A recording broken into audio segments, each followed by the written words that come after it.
Freezing is definitely an option for patients who want to delay pregnancy, but there are several other medical conditions where freezing of either oocytes, semen, or embryos should be considered, and they include oncological conditions like breast cancer, cervical cancer, or cancer in young patients of reproductive age group, and when they are planned for chemotherapy or pelvic irradiation, etc.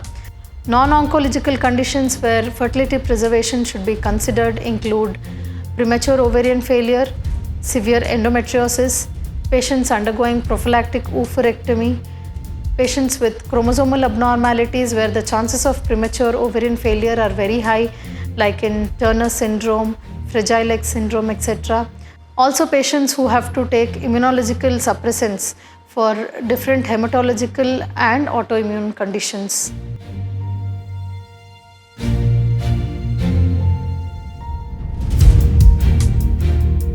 The rates of fertilization, embryogenesis, or pregnancy with vitrified warmed oocytes when compared to fresh embryo transfers is actually not very much different. With the advent of vitrification process, the post-thaw survival rates of oocytes is very good when compared to slow freezing, and we are getting pregnancy rates almost similar to fresh embryo transfers with vitrified warm oocytes.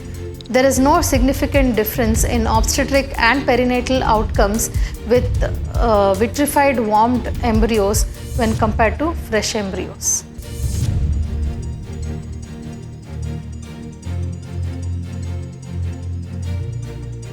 In estrogen receptor positive breast cancers, there is always a fear because pregnancy causes increase in estrogen hormone in the body. So the fear is that some occult cancer cells may grow because of elevated estrogen levels in the body.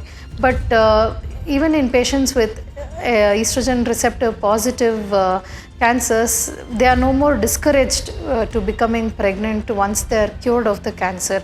However, they have to be very careful, and they have to actually plan for the pregnancy once they know that the recurrence rate is very, very low and they're off their adjuvant treatment. When deciding on how long to wait before actually getting pregnant, one should consider the individual risk of recurrence in the women, particularly in patients who require adjuvant therapy.